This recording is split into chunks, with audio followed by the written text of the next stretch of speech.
A Cosmopolite in a Café, a short story by O. Henry. At midnight, the café was crowded. By some chance, the little table at which I sat had escaped the eye of incomers, and two vacant chairs at it extended their arms with venal hospitality to the influx of patrons. And then a cosmopolite sat in one of them, and I was glad, for I held a theory that since Adam no true citizen of the world has existed. We hear of them, and we see foreign labels on much luggage, but we find travellers instead of cosmopolites. I invoke your consideration of the scene, the marble-topped tables, the range of leather-upholstered wall seats, the gay company, the ladies dressed in demi-state toilets, speaking in an exquisite visible chorus of taste, economy, opulence, or art. The sedulous and largesse-loving garçons, the music wisely catering to all with its raids upon the composers, the melange of talk and laughter, and, if you will, the Würzburger in the tall glass cones that bend to your lips as a ripe cherry sways on its branch to the beak of a robber jay. I was told by a sculptor from Mauch Chunk that the scene was truly Parisian. My cosmopolite was named Rushmore Coglan, and he will be heard from next summer at Coney Island. He is to establish a new attraction there, he informed me, offering kingly diversion. And then his conversation rang along parallels of latitude and longitude. He took the great round world in his hand, so to speak, familiarly, contemptuously, and it seemed no larger than the seed of a maraschino cherry in a table d'hôte grapefruit. He spoke disrespectfully of the equator, he skipped from continent to continent, he derided the zones, he mopped up the high seas with his napkin. With a wave of his hand, he would speak of a certain bazaar in Hyderabad. Whiff, he would have you on skis in Lapland. Zip, now you rode the breakers with the Kanakas at Kealaikahiki. Presto, he dragged you through an Arkansas post-oak swamp, let you dry for a moment on the alkali plains of his Idaho ranch, then whirled you into the society of Viennese archdukes. Anon he would be telling you of a cold he acquired in a Chicago lake breeze, and how old Escamilla cured it in Buenos Aires with a hot infusion of the chuchula weed. You would have addressed a letter to Rushmore Coglan, ESQ, the Earth, Solar System, the Universe, and have mailed it, feeling confident that it would be delivered to him. I was sure that I had found at last the one true cosmopolite since Adam, and I listened to his worldwide discourse fearful lest I should discover in it the local note of the mere globe-trotter. But his opinions never fluttered or drooped. He was as impartial to cities, countries, and continents as the winds or gravitation. And as Rushmore Coglan prattled of this little planet, I thought with glee of a great almost cosmopolite who wrote for the whole world and dedicated himself to Bombay. In a poem he has to say that there is pride and rivalry between the cities of the earth, and that the men that breed from them they traffic up and down, but cling to their city's hem as a child to the mother's gown. And whenever they walk by roaring streets unknown, they remember their native city, most faithful, foolish, fond, making her mere breathed name their bond upon their bond. And my glee was roused because I had caught Mr. Kipling napping. Here I had found a man not made from dust, one who had no narrow boasts of birthplace or country, one who, if he bragged at all, would brag of his whole round globe against the Martians and the inhabitants of the moon. Expression on these subjects was precipitated from Rushmore Coglan by the third corner to our table. While Coglan was describing to me the topography along the Siberian Railway, the orchestra glided into a medley. The concluding air was Dixie, and as the exhilarating notes tumbled forth, they were almost overpowered by a great clapping of hands from almost every table. It is worth a paragraph to say that this remarkable scene can be witnessed every evening in numerous cafés in the city of New York. Tons of brew have been consumed over theories to account for it. Some have conjectured hastily that all Southerners in town hie themselves to cafes at nightfall. This applause of the rebel air in a northern city does puzzle a little, but it is not insolvable. The war with Spain, many years' generous mint and watermelon crops, a few long-shot winners at the New Orleans racetrack, and the brilliant banquets given by the Indiana and Kansas citizens who compose the North Carolina Society have made the South rather a fad in Manhattan. Your manicure will lisp softly that your left forefinger reminds her so much of a gentleman's in Richmond, va? Oh, certainly, but many a lady has to work now. The war, you know.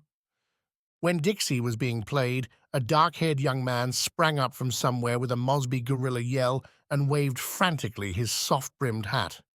Then he strayed through the smoke, dropped into the vacant chair at our table, and pulled out cigarettes. The evening was at the period when reserve is thawed. One of us mentioned 3 Würzburgers to the waiter. The dark-haired young man acknowledged his inclusion in the order by a smile and a nod. I hastened to ask him a question because I wanted to try out a theory I had. "Would you mind telling me," I began, "whether you are from—" The fist of E. Rushmore Coglan banged the table, and I was jarred into silence. "Excuse me," said he, "but that's a question I never like to hear asked. What does it matter where a man is from? Is it fair to judge a man by his post-office address? Why, I've seen Kentuckians who hated whiskey, Virginians who weren't descended from Pocahontas, Indianians who hadn't written a novel, Mexicans who didn't wear velvet trousers with silver dollars sewed along the seams, funny Englishmen, spendthrift Yankees, cold-blooded Southerners, narrow-minded Westerners, and New Yorkers who were too busy to stop for an hour on the street to watch a one-armed grocer's clerk do up cranberries in paper bags. Let a man be a man, and don't handicap him with the label of any section." "Pardon me," I said, "but my curiosity was not altogether an idle one. I know the South, and when the band plays Dixie, I like to observe. I have formed the belief that the man who applauds that air with special violence and ostensible sectional loyalty is invariably a native of either Secaucus, New Jersey, or the district between Murray Hill Lyceum and the Harlem River, this city. I was about to put my opinion to the test by inquiring of this gentleman when you interrupted with your own larger theory, I must confess." And now the dark-haired young man spoke to me, and it became evident that his mind also moved along its own set of grooves. "I should like to be a periwinkle," said he mysteriously, "on the top of a valley, and sing Too-Ralloo, Ralloo." This was clearly too obscure, so I turned again to Coglan. "I've been around the world 12 times," said he.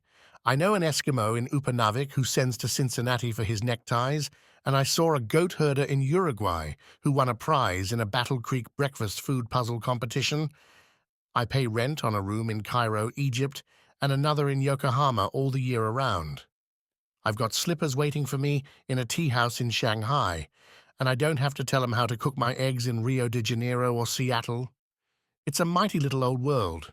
What's the use of bragging about being from the North or the South, or the old manor house in the Dale, or Euclid Avenue, Cleveland, or Pikes Peak, or Fairfax County, Vior, or Hooligan's Flats, or any place? It'll be a better world when we quit being fools about some mildewed town or 10 acres of swampland just because we happen to be born there." "You seem to be a genuine cosmopolite," I said admiringly, "but it also seems that you would decry patriotism." "A relic of the Stone Age," declared Coglan warmly. "We are all brothers, Chinamen, Englishmen, Zulus, Patagonians, and the people in the bend of the Kaw River. Some day all this petty pride in one's city or state or section or country will be wiped out, and we'll all be citizens of the world as we ought to be." "But while you are wandering in foreign lands," I persisted, "do not your thoughts revert to some spot, some dear and—" "Nary a spot," interrupted E. R. Coglan flippantly. "The terrestrial, globular, planetary hunk of matter slightly flattened at the poles and known as the Earth, is my abode. I've met a good many object-bound citizens of this country abroad. I've seen men from Chicago sit in a gondola in Venice on a moonlight night and brag about their drainage canal. I've seen a Southerner, on being introduced to the King of England, hand that monarch, without batting his eyes, the information that his grand aunt on his mother's side was related by marriage to the Perkinses of Charleston. I knew a New Yorker who was kidnapped for ransom by some Afghanistan bandits. His people sent over the money, and he came back to Kabul with the agent. "Afghanistan?" the natives said to him through an interpreter. "Well, not so slow, do you think?" "Oh, I don't know," says he, and he begins to tell them about a cab driver at 6th Avenue and Broadway. Those ideas don't suit me. I'm not tied down to anything that isn't 8,000 miles in diameter. Just put me down as E. Rushmore Coglan, citizen of the terrestrial sphere. My cosmopolite made a large adieu and left me, for he thought he saw someone through the chatter and smoke whom he knew. So I was left with the would-be periwinkle, who was reduced to Würzburger without further ability to voice his aspirations to perch, melodious, upon the summit of a valley. I sat reflecting upon my evident cosmopolite and wondering how the poet had managed to miss him. He was my discovery, and I believed in him. How was it? The men that breed from them, they traffic up and down, but cling to their city's hem as a child to the mother's gown. Not so E. Rushmore Coglan, with the whole world for his... My meditations were interrupted by a tremendous noise and conflict in another part of the café. I saw above the heads of the seated patrons E. Rushmore Coglan and a stranger to me engaged in terrific battle. They fought between the tables like titans, and glasses crashed, and men caught their hats up and were knocked down, and a brunette screamed, and a blonde began to sing "Teasing." My cosmopolite was sustaining the pride and reputation of the Earth when the waiters closed in on both combatants with their famous flying wedge formation and bore them outside, still resisting. I called McCarthy, one of the French garçons, and asked him the cause of the conflict. The man with the red tie, that was my cosmopolite, said he got hot on account of things said about the bum sidewalks and water supply of the place he come from by the other guy. "Why," said I, bewildered, "that man is a citizen of the world, a cosmopolite. He—" "Originally from Mattawamkeag, Maine, he said," continued McCarthy, "and he wouldn't stand for no knocking the place.